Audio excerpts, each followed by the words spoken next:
नमस्कार दोस्तों, आपका स्वागत हमारे यूट्यूब चैनल विश्व गुरु में।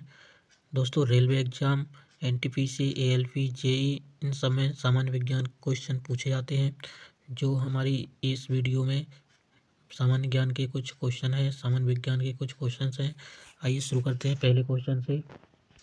क्वेश्चन है, निम्नलिखित में से पौधे के किस भाग से दालचीनी प्राप्त होती है?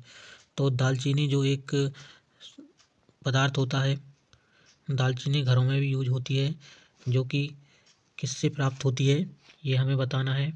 तो दालचीनी एक छाल होती है, वृक्ष की छाल होती है। अगला क्वेश्चन है, कॉर्पस कैलोसम मानव शरीर में निम्नलिखित में से किस अंग का महत्वपूर्ण हिस्सा है? तो ये कॉर्पस कैलोसम मानव शरीर के मस्तिष्क का एक हिस्सा होता है। अगला क्वेश्चन है, निम्नलिखित में से किसकी जड़ रेशेदार होती हैं? तो रेशेदार किसकी जड़ होती हैं? घास की, मक्का की, गाजर की या चावल की? तो जो इनके पौधे होते हैं, मक्का, चावल, गाजर, गाजर में तो रेशेदार होते ही नहीं हैं। चावल में भी नीचे रेशेदार नहीं होते हैं, मक्का के नीचे भी रेशेदार नहीं होते हैं।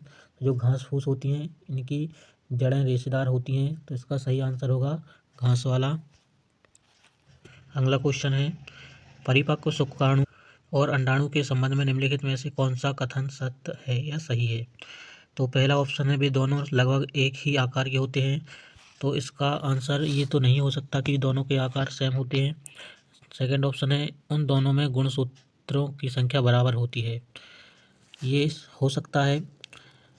तीसरा है, उन दोनों में कशविकाएँ होती हैं। और चौथा, उपरोक्त में से कोई नहीं। तो दोस्तों, ये वाला तो पूरी तरह से गलत है, और उन दोनों में कशविकाएँ होती हैं ये भी गलत है। तो इसका सही उत्तर होगा, उन दोनों में गुणसूत्रों की संख्या बराबर होती है। अगला क्वेश्चन है, निम्नलिखित में से कौन सी विशेषताएं स्तनधारी वर्ग के जीवों की नहीं है? पांचवा क्वेश्चन मिसप्रिंट है। आइए अगले क्वेश्चन की ओर जाते हैं। सापेक्षता का सिद्धांत किसने दिया था? तो सापेक्षता का सिद्धांत अल्बर्ट आइंस्टीन ने दिया था, जो कि सी आंसर हमारा, सी नंबर का आंसर सही है। अगला, दो सदिशों के संरेख होने के लिए निम्नलिखित में से कौन सी स्थिति सत्य है?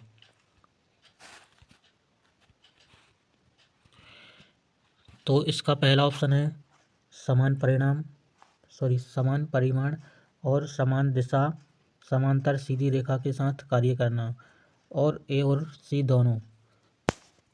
तो इसका सही उत्तर होगा समांतर सीधी रेखाओं के साथ कार्य करना। अगला क्वेश्चन है, न्यूटन की गति का तीसरा नियम इनमें से किस बल पर लागू होता है? गुरुत्वाकर्षण, विद्युत चुंबकीय। तो ये तीनों नियम, ये गति के तीसरे नियम में ये तीनों बल इसमें लागू होते हैं। जिसका सही उत्तर होगा डी नंबर का, जिसमें गुरुत्वाकर्षण, विद्युत और चुंबकीय बल लागू होते हैं। अगला क्वेश्चन है, सीजीएस प्रणाली में शक्ति की निरपेक्ष इकाई क्या होती है? तो शक्ति की निरपेक्ष इकाई अर्ग एस माइनस वन होती है, जो कि डी ऑप्शन में दिया है। तो इसका सही आंसर होगा अर्ग एस माइनस वन। अगला क्वेश्चन है, जब किसी उपग्रह को पृथ्वी की सतह के बहुत करीब परिक्रमा करते हुए गिलास में उल्टा रखा जाता है तो पानी गिलास से बाहर नहीं गिरता है। निम्नलिखित में से इसका सबसे अच्छा कारण कौन सा है?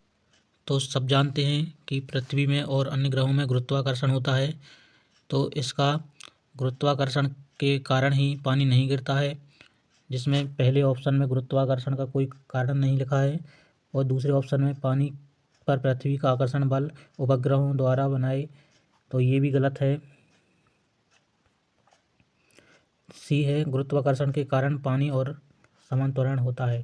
तो ये दोनों का सही है, पानी और ग्लास का समान त्वरण होता है गुरुत्वाकर्षण के कारण। तो ये वाला उत्तर सही होगा, सी नंबर का ऑप्शन सही है। अगला क्वेश्चन है, निम्नलिखित में से किसे सोनार का उपयोग करके मापा जा सकता है? तो पानी के नीचे की वस्तुओं की दूरी और पानी के नीचे वस्तुओं की दिशा, पानी के नीचे वस्तुओं की गति। तो इन तीनों चीज़ों की गति, दिशा, दूरी को नापने के लिए ही सोनार का प्रयोग किया जाता है। तो ऑप्शन नंबर होगा डी, उपरोक्त सभी। अगला क्वेश्चन है, आदर्श गैस के बारे में निम्नलिखित में से कौन सा कथन सत्य है? यदि Cp बराबर स्थिर दाब पर मोलर विशिष्ट ऊष्माधारिता है और Cp बराबर स्थिर आयतन पर मोलर विशिष्ट ऊष्माधारिता तथा R सार्वत्रिक गैस स्थिरांक है, तो इसका सही आंसर होगा Cp माइनस Cv बराबर R,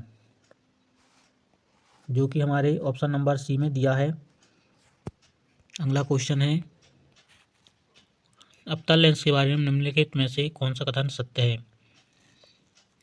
अवतल लेंस की शक्ति धनात्मक होती है, ये पूरी तरीके से गलत है। अवतल लेंस की शक्ति ऋणात्मक होती है, तो ये वाला आंसर सही है, क्योंकि अवतल लेंस की शक्ति ऋणात्मक होती है, तो ये वाला उत्तर सही है और बाकी की ये गलत हैं। अगला क्वेश्चन है, गैल्वेनिक सेल में ऑक्सीकरण कहाँ होता है?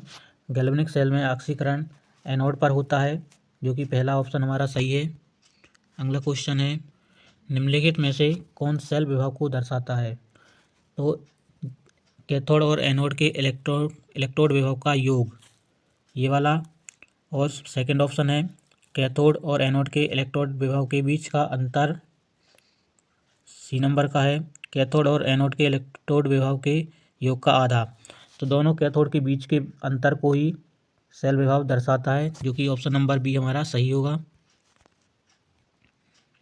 अगला क्वेश्चन है, इनमें से कौन सा एथिलीन ग्लाइकोल और टेरफ्थैलिक एसिड का संघनन बहुलक है? तो टेरफ्थैलिक एसिड का संघनन बहुलक और एथिलीन ग्लाइकोल का ये टेरिलीन होता है, जो कि ऑप्शन नंबर बी सही है। अगला क्वेश्चन है, निम्नलिखित में से कौन सा डिटर्जेंट एक धनायनिक डिटर्जेंट है? सोडियम डेडेसिल बेंजिल सल्फोनेट्स और सीटा इलेक्ट्रोमेथिल अमोनियम ब्रोमाइड, और ए और बी दोनों, और इनमें से कोई नहीं। तो इसका आंसर है सीटा इलेक्ट्रामेथिल अमोनियम ब्रोमाइड, ये धनात्मक डिटर्जेंट का काम करता है। अगला क्वेश्चन है, एम्पेडोकल्स निम्नलिखित में से जीव विज्ञान के किस सिद्धांत से संबंधित है? तो इसका सही उत्तर है प्राकृतिक चयन का। प्राकृतिक चयन का सिद्धांत एम्पेडोकल्स का काम करता है। अगला क्वेश्चन है, प्रकाश संश्लेषण की क्रिया में प्रकाश ऊर्जा को खालिस्तान में परिवर्तित किया जाता है, तो ये रासायनिक में परिवर्तित किया जाता है, जो कि ऑप्शन नंबर बी सही है।